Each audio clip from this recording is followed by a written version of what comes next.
नमस्कार, स्वागत है आपका आपके साथ। मैं हूं माधुरी कलाल। आज इंडियन नेवी डे है। इस मौके पर हम आपको समंदर के हटर किलर से मिलवाएंगे, लेकिन उससे पहले आज सेना के तीनों अंग प्रमुखों ने इस मौके पर अमर जवान ज्योति पर जाकर शहीदों को श्रद्धांजलि दी। आपको बता दें कि नौसेना दिवस 1971 की जंग में इंडियन नेवी की पाकिस्तानी नेवी पर जीत की याद में मनाया जाता है। 4 दिसंबर 1971 को ऑपरेशन ट्राइडेंट के तहत इंडियन नेवी ने कराची नेवल बेस पर हमला बोला था। सेना प्रमुखों ने शहीदों के लिए श्रद्धांजलि संदेश भी लिखा।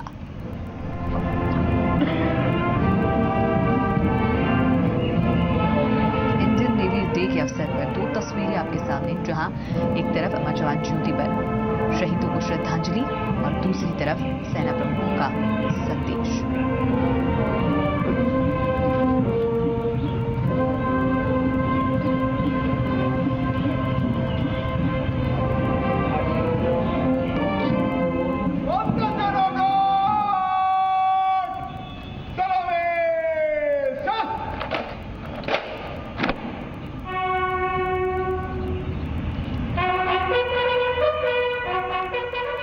नेवी चीफ ने इस मौके पर कहा कि उन्हें अपने जवानों पर गर्व है और ये देश की रक्षा के लिए हमेशा चौकन्ने रहते हैं।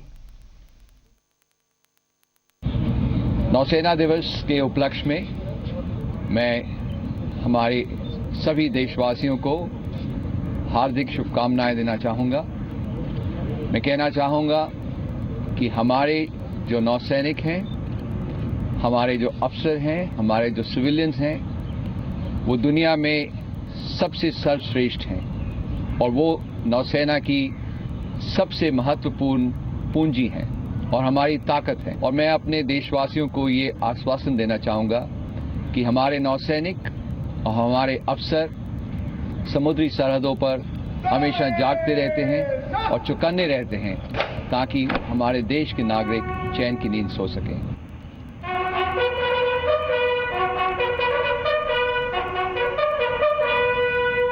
नेवी चीफ ने इस मौके पर कहा कि उन्हें अपने जवानों पर गर्व है क्योंकि वे इस दुनिया में सबसे सर्वश्रेष्ठ हैं, जहां वे हर वक्त चौकन्ने बने रहते हैं।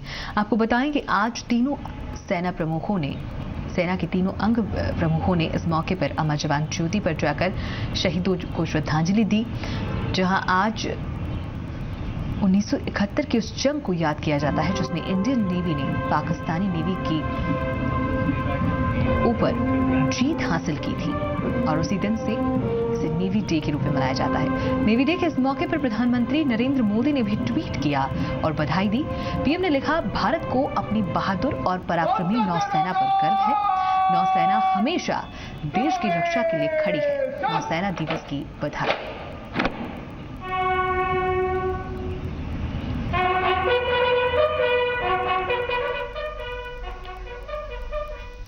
अब आपको समंदर की गहराई के सफर पर लेकर चलते हैं।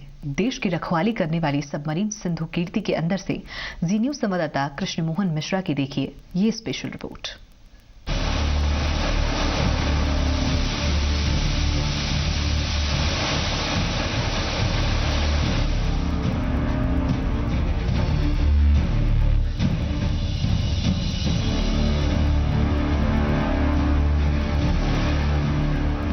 मैं इस वक्त भारतीय नौसेना की सबमरीन आईएनएस सिंधु कीर्ति पर हूं। आज हम आपको सबमरीन के अंदर ले जाएंगे, दिखाएंगे कि सबमरीन कैसे काम करती है, उसमें रहने वाले लोग कैसे सबमरीन के हिसाब से अपने आप को ढालते हैं और कैसे वहीं कई हफ्तों तक रहते हैं।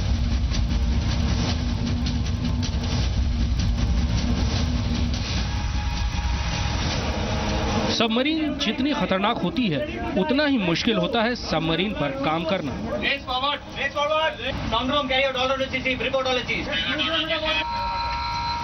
कई हफ्तों तक बिना सूरज की रोशनी के समुद्र की गहराई में छिपे रहना, ऐसी जगह लगातार रहना जहां सीधे खड़े होने के लिए भी मशक्कत करनी पड़ती हो,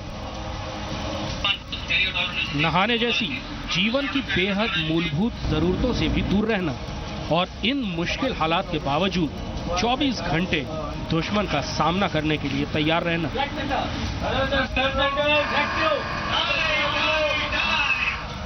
ऐसी जिंदगी होती है एक सबमरीन के अंदर। एक सबमरीन की भूल-भुलैया से गुजरकर हम सीधे उस जगह पर जा रहे हैं जहां से एक हमले को अंजाम दिया जाना है अभी।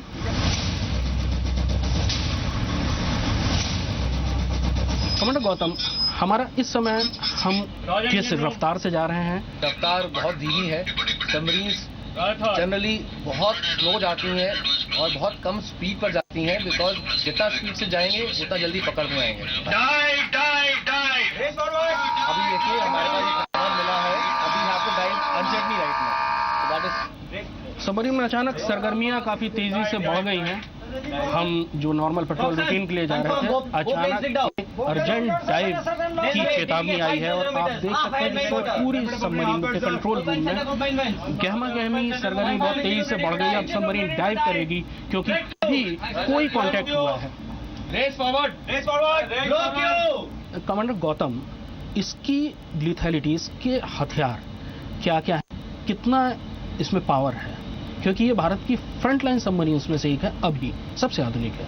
हम लोग टॉर्पेडोज और मिसाइल्स दोनों कैरी कर सकते हैं। टॉर्पेडोज दो तरह के, शिप्स को डुबाने वाले और सबमरीन्स को डुबाने वाले, दोनों तरह के टॉर्पेडोज हम कैरी कर सकते हैं। और मिसाइल्स बेसिकली शिप को डुबाने वाली और लैंड पे फायर करने वाली भी। तो ये दो तरह की missiles EKM class of submarines carry कर सकते हैं।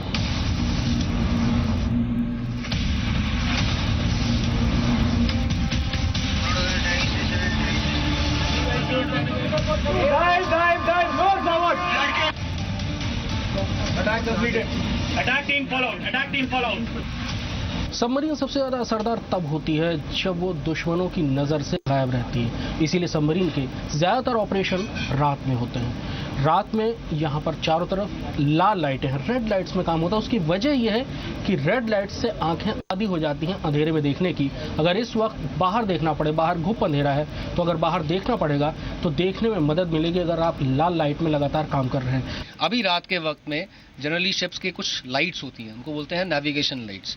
उनका वो कैसे दिखते हैं अंधेरे में, उनका डिस्पोजिशन कैसा होता है, रेड लाइट का, ग्रीन लाइट का, या फिर उसका मास्टर्ड लाइट का, उसके अंदाजे से, उसके डिस्पोजिशन के हिसाब से पता लगा सकते हैं कि वो किस क्लास का शिप है। बाहर अंधेरा है, घुप अंधेरी रात है, चारों तरफ हमें कुछ नहीं दिख रहा है, तो आखिरकार सबमरीन की आंख और कान कहाँ है? देखिए, सबमरीन की आंख और कान ये सब दोनों मेरे आजू बाजू ही हैं। ये जो पेरिस्कोप्स आपने देखा ऑपरेशन के अंदर, ये हमारी आंख है।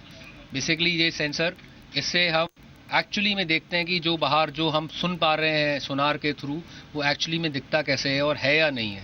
तो ये हो गए हमारी आंख। और कान जैसे मैंने कहा हमारा सोनार है। रडार हमारे पास है नहीं, कोई और सेंसर है नहीं।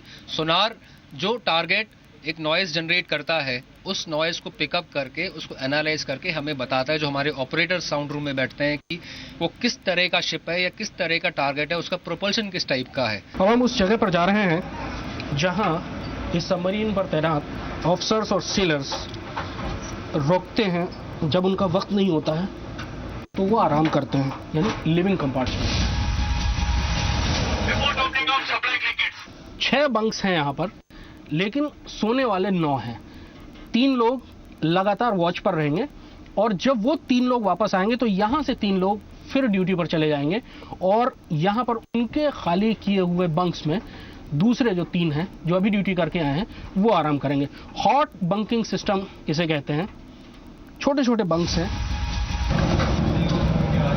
ये सबमरीन 70 मीटर लंबी है और इसमें 3 अलग अलग डेक हैं।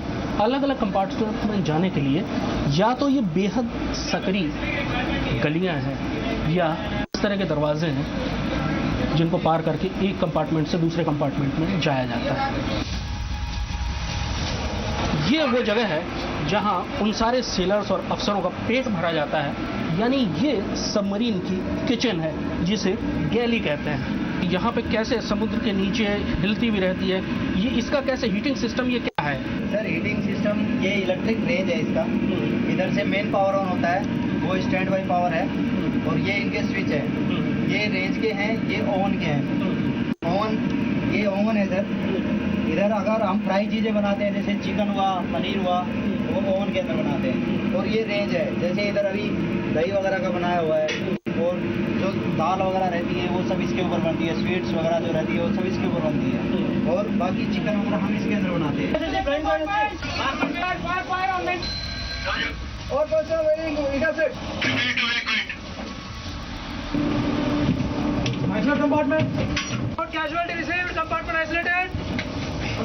सबमरीन के अंदर काम करना सबसे ज्यादा चुनौतीपूर्ण इसीलिए होता है, अगर कोई दुर्घटना हो जाती है तो कैजुअलिटी को बाहर ले जाने में भारी मशक्कत करनी पड़ती है, क्योंकि पूरी जगह क्रैम्प है, बहुत कम जगह है, और इसी के बीच से कैजुअलिटी को लगातार होते हुए बाहर लेकर जाना। ये खास किस्म के कपड़े होते हैं जो लगातार सबमरीन में सेलिंग के दौरान पहने जाते हैं, यूज एंड थ्रो होते हैं। ये कपड़े एक बार पहनने के बाद, एक दिन पहनने के बाद इनको फेंक दिया जाता है। कमांडर विनायक, इन कपड़ों की खासियत क्या होती है? ये कपड़ा कॉटन का होता है और इसमें कोटिंग रहता है एंटी बैक्टीरियल का। इसको एक बार हम लोग यूज़ करते हैं 1 दिन या 2 दिन में, और उसके बाद इसको फेंकना पड़ेगा, एंड हमको नया वाला इशू होता है। हम सबमरीन के सबसे आगे वाले हिस्से में हैं, जो कि सबसे खास होता है। दरअसल सबमरीन की हमलावर बाम यही कमरा है, टॉर्पीडो रूम। इन खाली जगहों पे टॉर्पीडो रखे हुए होते हैं जो कि दुश्मन के जहाज या सबमरीन पर हमला करते हैं और उसे तबाह करते हैं। हमारे साथ लेफ्टिनेंट कमांडर वी बाबूजी हैं। बाबूजी, यहाँ पे कितने टॉर्पीडोज इस सबमरीन में रहते हैं? Totally we can carry about 20 torpedoes. आप यहाँ पे जब देख रहे हो ये सारे जो खाली जगह है, यहाँ पे जब टॉर्पीडो रहेगी, यहाँ पे टॉर्पीडो रहेगी। अब आगे जो दिख रही है आपको बड़े बड़े ट्यूब्स जिसमें लिखा हुआ रियर डोर नंबर 6, ये है टॉर्पीडो ट्यूब्स। तो इसी के अंदर हम टॉर्पीडो को लोड करके लॉन्च करेंगे। टॉर्पीडो ट्यूब जैसे इसका रियर डोर है, आगे भी एक डोर होती है, उसको बोलते हैं बो कैप। वो खुलेगा और torpedo high pressure air, that is 400 kgs of air, उसके इस्तेमाल से बाहर निकल जाएगा।